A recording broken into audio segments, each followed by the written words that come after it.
Chapter 3. One afternoon, a month later, Dorian Gray was reclining in a luxurious armchair in the little library of Lord Henry's house in Curzon Street. It was, in its way, a very charming room, with its high-panelled wainscoting of olive-stained oak, its cream-coloured frieze and ceiling of raised plaster-work, and its brick-dust-felt carpet strewn with long fringed silk Persian rugs. On a tiny satinwood table stood a statuette of Clodion, and beside it lay a copy of Les Cent Nouveaux, bound for Margaret of Valois by Clovis Eve, and powdered with the gilt daisies that the Queen had selected for her device. Some large blue china jars filled with parrot tulips were ranged on the mantel-shelf, and through the small leaded panes of the window streamed the apricot-coloured light of a summer's day in London. Lord Henry had not come in yet. He was always late on principle, his principle being that punctuality is the thief of time. So the lad was looking rather sulky, as with listless fingers he turned over the pages of an elaborately illustrated edition of Manon Lescaut that he had found in one of the bookcases. The formal, monotonous ticking of the Louis XIV clock annoyed him. Once or twice he thought of going away. At last he heard a light step outside, and the door opened. "How late you are, Harry!" he murmured. "I am afraid it is not Harry, Mr. Gray," said a woman's voice. He glanced quickly around and rose to his feet. "I beg your pardon. I thought—" "You thought it was my husband. It is only his wife. You must let me introduce myself. I know you quite well by your photographs. I think my husband has got 27 of them." "Not 27, Lady Henry?" "Well, 26, then. And I saw you with him the other night at the opera." She laughed nervously as she spoke, and watched him with her vague forget-me-not eyes. She was a curious woman, whose dresses always looked as if they had been designed in a rage and put on in a tempest. She was always in love with somebody, and, as her passion was never returned, she had kept all her illusions. She tried to look picturesque, but only succeeded in being untidy. Her name was Victoria, and she had a perfect mania for going to church. "That was at Lohengrin, Lady Henry, I think?" "Yes, it was at dear Lohengrin. I like Wagner's music much better than any other music. It is so loud that one can talk the whole time, without people hearing what one says. That is a great advantage. Don't you think so, Mr. Gray?" The same nervous staccato laugh broke from her thin lips, and her fingers began to play with a long paper knife. Dorian smiled, and shook his head. "I'm afraid I don't think so, Lady Henry. I never talk during music, at least during good music. If one hears bad music, it is one's duty to drown it by conversation." "Ah, that is one of Harry's views, isn't it, Mr. Gray? But you must not think I don't like good music. I adore it, but I am afraid of it. It makes me too romantic. I've simply worshipped pianists. 2 at a time, sometimes. I don't know what it is about them. Perhaps it is that they are foreigners. They all are, aren't they? Even those that are born in England become foreigners after a time, don't they? It is so clever of them. It's such a compliment to art. Makes it quite cosmopolitan, doesn't it? You've never been to any of my parties, have you, Mr. Gray? You must come. I can't afford orchids, but I spare no expense in foreigners. They make one's rooms look so picturesque. Ah, but here is Harry. Harry, I came in to look for you, to ask you something. I forget what it was, and I found Mr. Gray here. But we've had such a pleasant chat about music. We have quite the same views." "No, I think our views are quite different, but he has been most pleasant. I am so glad I've seen him." "I am charmed, my love, quite charmed," said Lord Henry, elevating his dark crescent-shaped eyebrows, and looking at them both with an amused smile. "So sorry I am late, Dorian. I went to look after a piece of old brocade in Wardour Street, and had to bargain for hours for it. Nowadays people know the price of everything and the value of nothing. "I'm afraid I must be going," exclaimed Lady Henry, after an awkward silence, with her silly sudden laugh. "I have promised to drive with the Duchess. Good-bye, Mr. Gray." "Good-bye, Harry. You are dining out, I suppose?" "So am I. Perhaps I shall see you at Lady Thornbury's." "I dare say, my dear," said Lord Henry, shutting the door behind her as she flitted out of the room, looking like a bird of paradise that had been out in the rain, and leaving a faint odour of patchouli behind her. Then he shook hands with Dorian Gray, lit a cigarette, and flung himself down on the sofa. "Never marry a woman with straw-coloured hair, Dorian," he said, after a few puffs. "Why, Harry?" "Because they are so sentimental." "But I like sentimental people." "Never marry at all, Dorian. Men marry because they are tired, women because they are curious. Both are disappointed." "I don't think I'm likely to marry, Harry. I'm too much in love." "This is one of your aphorisms." "I'm putting it into practice, as I do everything you say." "Whom are you in love with?" said Lord Henry, looking at him with a curious smile. "With an actress," said Dorian Gray, blushing. Lord Henry shrugged his shoulders. "That is a rather commonplace debut," he murmured. "You would not say so if you saw her, Harry. Who is she?" "Her name is Sybil Vane." "Never heard of her." "No one has. People will some day, however. She is a genius." "My dear boy, no woman is a genius. Women are a decorative sex.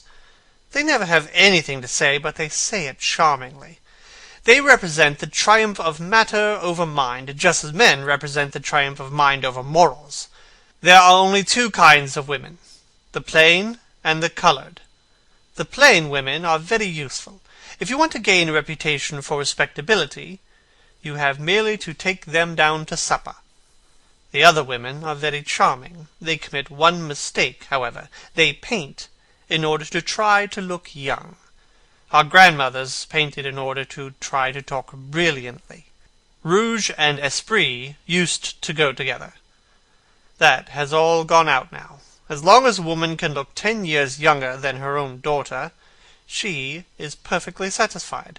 As for conversation, there are only 5 women in London worth talking to, and 2 of these can't be admitted into decent society.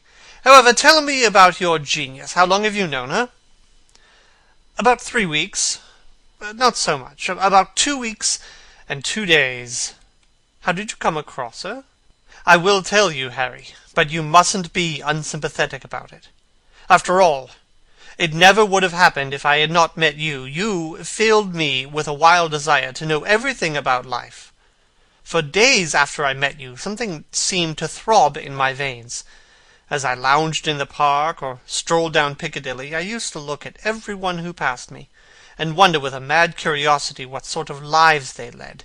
Some of them fascinated me, others filled me with terror. There was an exquisite poison in the air. I had a passion for sensations.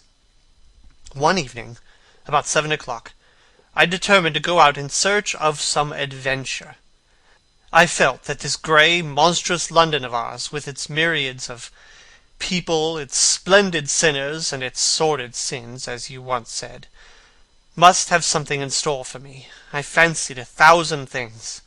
The mere danger gave me a sense of delight. I remember what you had said to me on that wonderful night when we first dined together, about the search for beauty being the poisonous secret of life. I don't know what I expected, but I went out and wandered eastward, soon losing my way in a labyrinth of grimy streets and black grassless squares. About 8:30, I passed by a little third-rate theatre with a great flaring gas-jets and gaudy playbills. A hideous Jew in the most amazing waistcoat I have ever beheld in my life was standing at the entrance, smoking a vile cigar. He had greasy ringlets, and an enormous diamond blazed in the centre of a soiled shirt. "Have a box, my lord?" he said when he saw me, and he took off his hat with an act of gorgeous civility. There was something about him, Harry, that amused me. He was such a monster. You will laugh at me, I know, but I really went in and paid a whole guinea for a stage box. To the present day I can't make out why I did so. And yet if I hadn't, my dear Harry, if I hadn't, I would have missed the greatest romance of my life. I see you are laughing. It is horrid of you. I am not laughing, Dorian.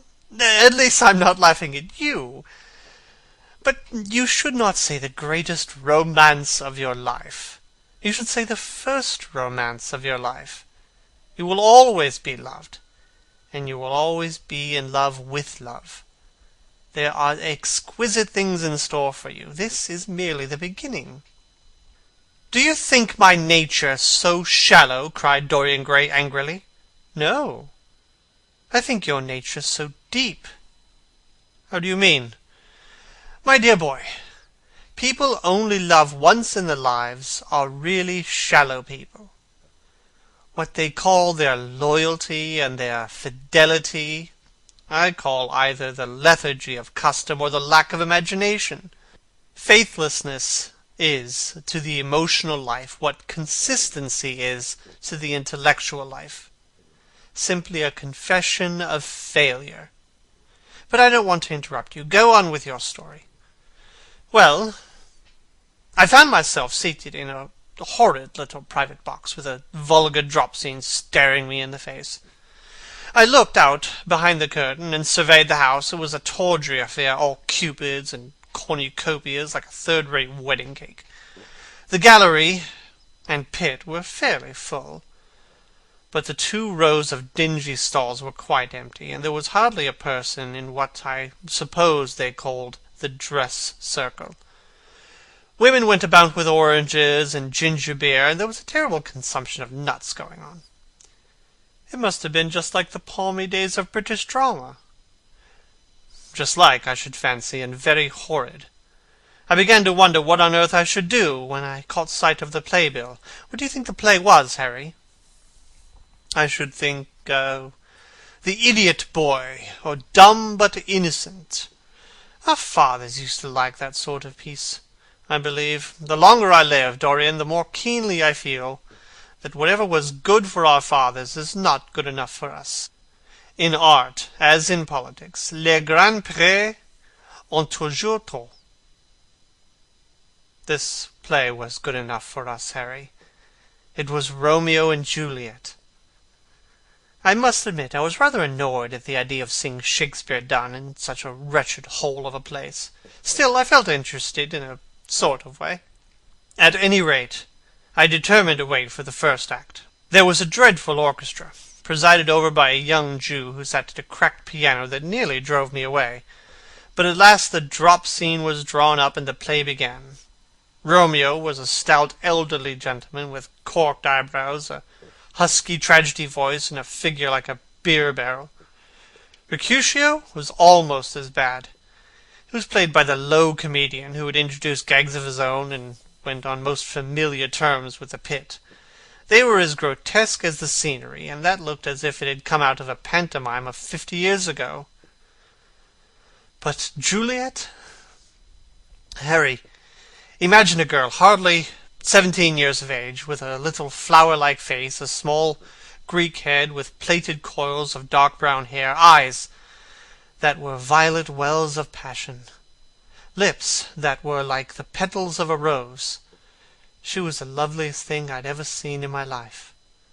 You said to me once that pathos left you unmoved, but that beauty, mere beauty, could fill your eyes with tears. I tell you, Harry, I could hardly see this girl for the mist of tears that came across me. And her voice, oh, I never heard such a voice. It was very low at first, with deep, mellow notes that seemed to fall singly upon one's ear. Then it became a little louder, and sounded like a flute, or a distant hautbois.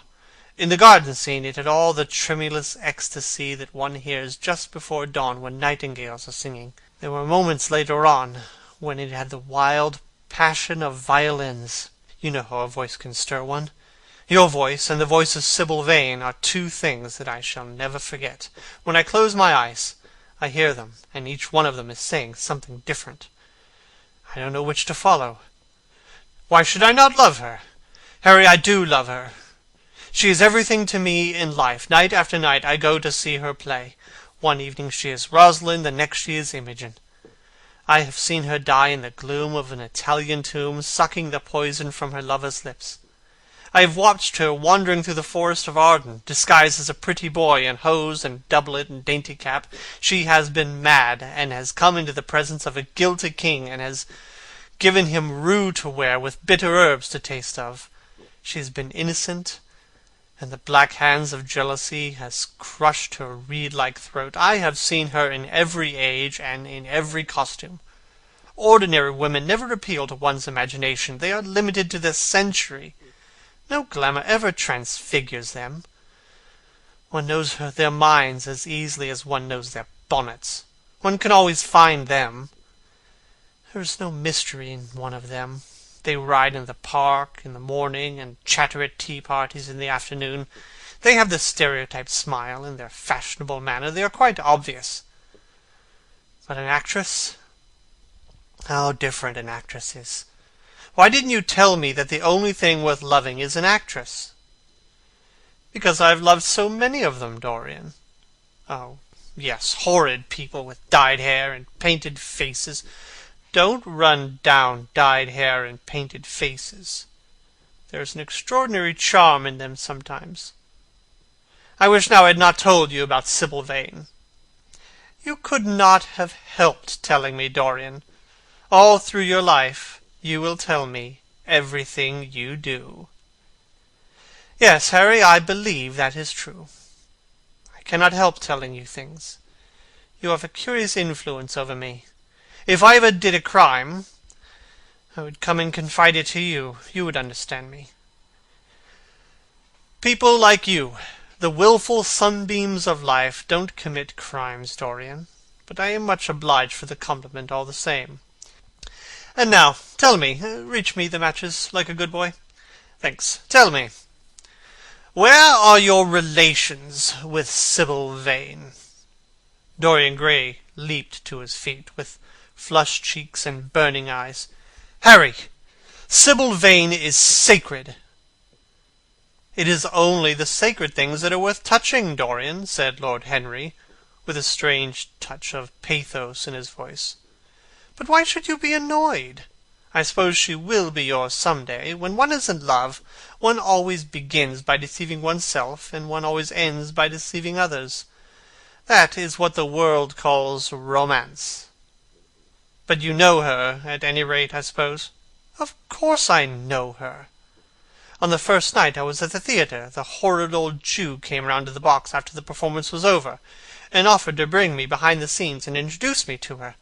I was furious with him, and told him that Juliet had been dead for hundreds of years, and that her body was lying in a marble tomb in Verona. I think, from his blank look of amazement, that he thought I had taken too much champagne or something. I am not surprised. I was not surprised either. Then he asked me if I wrote for any of the newspapers. I told him I never even read them. He seemed terribly disappointed in that, and confided to me that all the dramatic critics were in a conspiracy against him, and that they were all to be bought. I believe he was quite right there, but on the other hand, most of them are not at all expensive. Well, he seemed to think they were beyond his means. By this time the lights were being put out in the theatre, and I had to go. He wanted me to try some cigars, which he strongly recommended. I declined. The next night, of course, I arrived at the theatre again. When he saw me, he made a low bow, and assured me that I was a patron of art. He was a most offensive brute, though he had an extraordinary passion for Shakespeare. He told me once, with an air of pride, that his 3 bankruptcies were due entirely to the poet, whom he insisted on calling the Bard. He seemed to think it a distinction. It was a distinction, my dear Dorian, a great distinction. But when did you first speak to Miss Sybil Vane? The 3rd night. She had been playing Rosalind. I could not help going around. I had thrown her some flowers, and she looked at me. At least I fancied she had. The old Jew was persistent. He seemed determined to bring me behind, so I consented. It was curious, my not wanting to know her, wasn't it? No, I don't think so. My dear Harry, why? I'll tell you some other time. Now I want to know about the girl. Sibyl? Oh, she was so shy, so gentle. There is something of a child about her. Her eyes opened wide in exquisite wonder when I told her what I thought of her performance, and she seemed quite unconscious of her power. I think we were both rather nervous. The old Jew stood grinning at the doorway of the dusty green-room, making elaborate speeches about us both, while we stood looking at each other like children. He would insist on calling me my lord, so I had to assure Sibyl that I was not anything of the kind. She said quite simply to me, "You look more like a prince." "'Pon my word, Dorian, Miss Sibyl knows how to pay compliments. You don't understand her, Harry. She regarded me merely as a person in a play. She knows nothing of life. She lives with her mother, a faded, tired woman who played Lady Capulet in a sort of magenta dressing wrapper on the first night, and it looks as if she'd seen better days. I know that look. It always depresses me.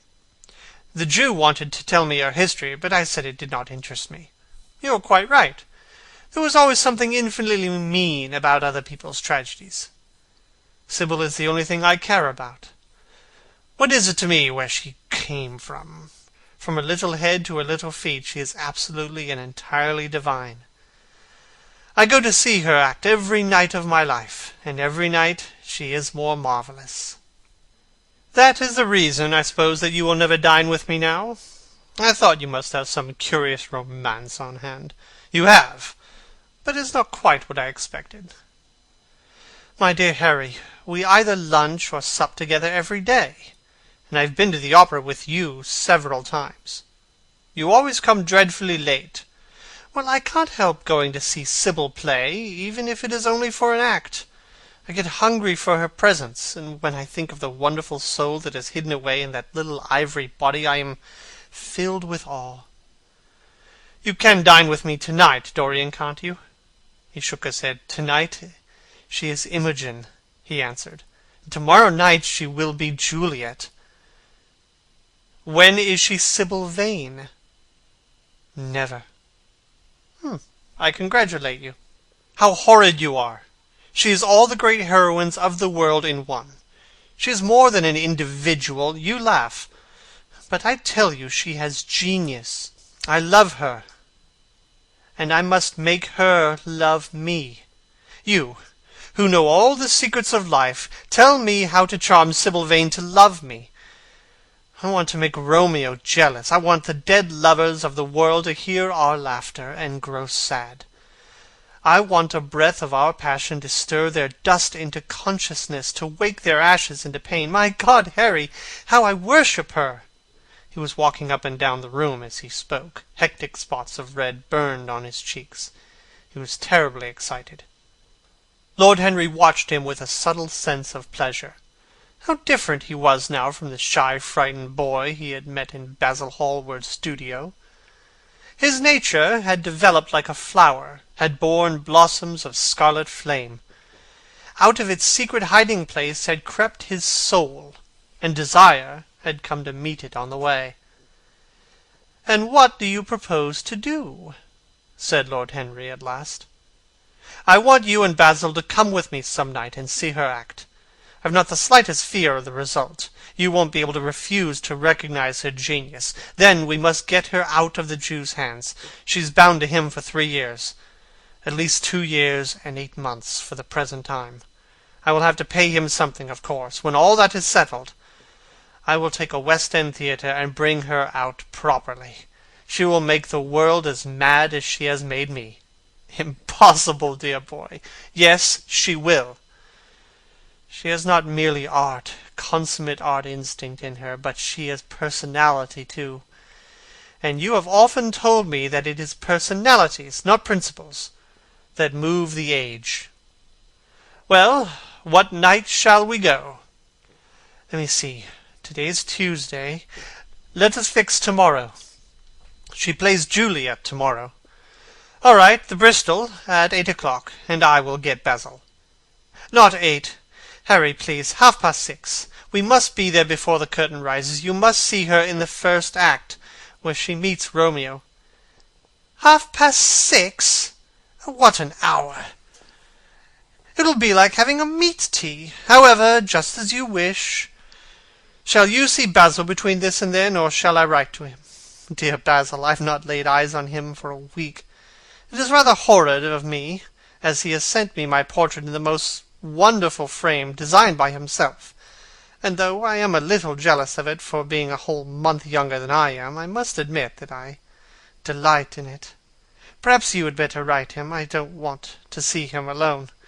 He says things that annoy me. Lord Henry smiled. He gives you good advice, I suppose. People are always giving away things they need most themselves. You don't mean to say that Basil has got any passion or any romance in him? I don't know whether he has any passion, but he certainly has romance, said Lord Henry with an amused look in his eyes. Has he never let you know that? Never. I must ask him about it. I'm rather surprised to hear it. He is the best of fellows, but he seems to me to be just a bit of a Philistine. Since I've known you, Harry, I have discovered that. Basil, my dear boy, puts everything that is charming in him into his work.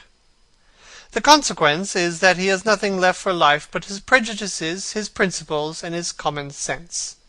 The only artists I have ever known who are personally delightful are bad artists. Good artists give everything to their art, and consequently are perfectly uninteresting in themselves. A great poet, a really great poet, is the most unpoetical of all creatures, but inferior poets are absolutely fascinating.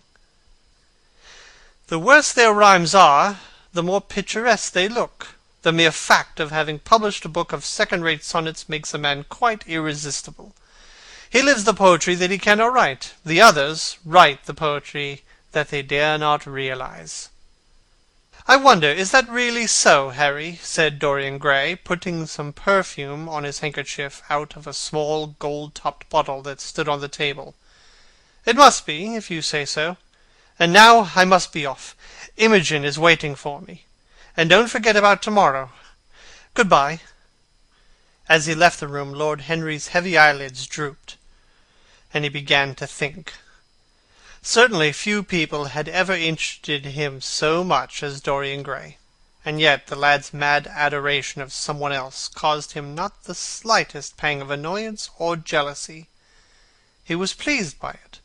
It made him a more interesting study. He had always been enthralled by the methods of science, but the ordinary subject matter of science had seemed to him trivial and of no import. And so he had begun by vivisecting himself, as he had ended by vivisecting others. Human life. That appeared to him as the one thing worth investigating. There was nothing else of any value compared to it. It was true that as one watched life in its curious crucible of pain and pleasure, one could not wear over one's face a mask of glass, or keep the sulphurous fumes from troubling the brain and making the imagination turbid with monstrous fancies and misshapen dreams. There were poisons so subtle that to know their properties one had to sicken of them. There were maladies so strange that one had to pass through them if one sought to understand their nature. And yet, what a great reward one received!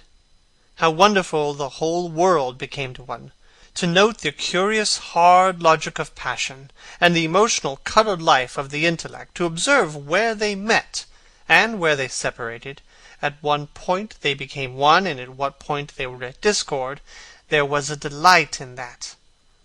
What matter was the cost? One could never pay too high a price for any sensation.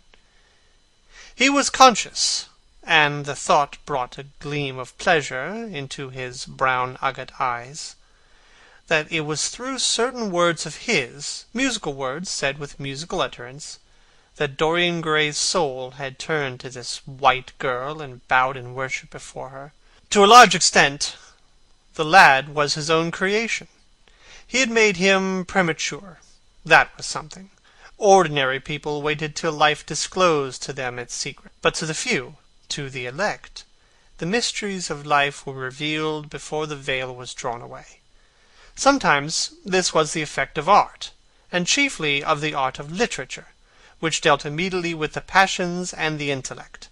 But now and then a complex personality took the place, and assumed the office of art was indeed, in its way, a real work of art, life having its elaborate masterpieces, just as poetry has, or sculpture, or painting. Yes, the lad was premature. He was gathering his harvest while it was yet spring. The pulse and passion of youth were in him, but he was becoming self-conscious. It was delightful to watch him. With his beautiful face and his beautiful soul, he was a thing to wonder at. It was no matter how it all ended, or was destined to end. He was like one of those gracious figures in a pageant or a play, whose joys seem too remote from one, but whose sorrows stir one's sense of beauty, and whose wounds are like red roses. Soul and body, body and soul, how mysterious they were! There was animalism in the soul, and the body had its moments of spirituality. The senses could refine, and the intellect could degrade. Who could say where the fleshly impulse ceased, or the psychical impulse began? How shallow were the arbitrary definitions of ordinary psychologists! And yet, how difficult to decide between the claims of the various schools! Was the soul a shadow seated in the house of sin? Or was the body really in the soul, as Giordano Bruno thought? The separation of spirit from matter was a mystery, and the union of spirit with matter was a mystery also. He began to wonder whether we should ever make psychology so absolute a science that each little spring of life should be revealed to us. As it was, we always misunderstood ourselves, and rarely understood others. Experience was of no ethical value. It was merely the name we gave to our mistakes. Men had, as a rule, regarded it as a mode of warning, had claimed for it a certain moral efficacy in the formation of character, had praised it as something that taught us what to follow and showed us what to avoid. But there was no motive power in experience. It was as little of an active cause as conscience itself.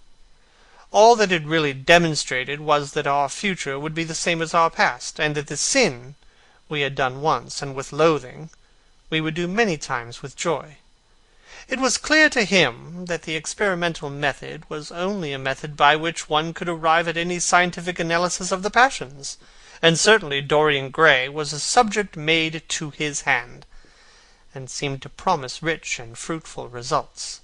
His sudden mad love for Sibyl was a psychological phenomenon of no small interest. There was no doubt that curiosity had much to do with it, curiosity and the desire for new experiences. Yet it was not a simple, but rather a very complex passion. What there was in it of the purely sensuous instinct of boyhood had been transformed by the workings of the imagination, changed into something that seemed to the boy himself to be remote from sense, and was for that very reason all the more dangerous. It was the passions about whose origin we deceived ourselves that tyrannized most strongly over us. Our weakest motives were those of whose nature we were conscious. It often happened that when we thought we were experimenting on others, we were really experimenting on ourselves. While Lord Henry sat dreaming of these things, a knock came to the door, and his valet entered, and reminded him it was time to dress for dinner. He got up, looked out onto the street. The sunset had smitten into scarlet gold the upper windows of the houses opposite. The panes glowed like glass of heated metal. The sky above was like a faded rose. He thought of Dorian Gray's young, fiery-colored life, and wondered how it was all going to end. When he arrived home, about 12:30, he saw a telegram lying on the hall table. He opened it, and found it was from Dorian. It was to tell him that he was engaged to be married to Sibyl Vane. End of Chapter 3 of The Picture of Dorian Gray by Oscar Wilde.